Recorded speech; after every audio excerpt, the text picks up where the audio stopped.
Pinagmamalaki ng mga supporters ng It's Showtime na nanalo ito sa first day ratings game kung ikukumpara nyo ang paglipat ng Itbulaga sa TV5 at paglipat ng It's Showtime sa GMA7. Actually, ang nanalo dito ay Itbulaga. Welcome po sa isa na namang edisyon ng Pika Pikang Vlogs ni Mandong Labandero. Bago po sana manood mag-subscribe muna sa aking YouTube channel at pakiclick yung bell icon for future uploads alert. Thank you po at ito na po ang ating tatalakayin. Itbulaga changed channel July 1 last year at nakakuha ito ng 8.4% rating na mas mababa kumpara sa 9.6 rating ng It's Showtime nung naging GMA7 ang kanilang main channel. Mukhang nalilimutan ng mga supporters ng It's Showtime na sa TV5 lang lumabas ang Itbulaga nung araw na yon. Samantalang It's Showtime ay 4 channels starting April 6. Kaya kung sasaayos ang datos, ang It's Showtime ay 6.8% sa main channel na GMA7 kumpara sa 8.4% ng Itbulaga sa TV5. Kaya hindi po nanalo sa first day ratings ang It's Showtime over Itbulaga. Lamang pa nga Itbulaga ng 1.6% sa first day ratings comparison.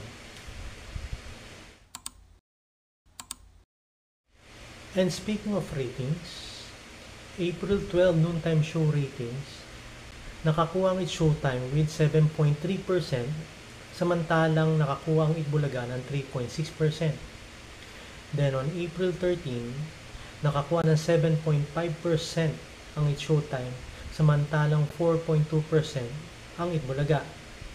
So nasa 7% level na ratings ng It's Showtime. So nasa downward trend na ito.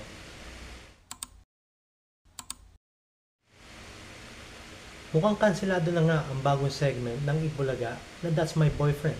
Damn!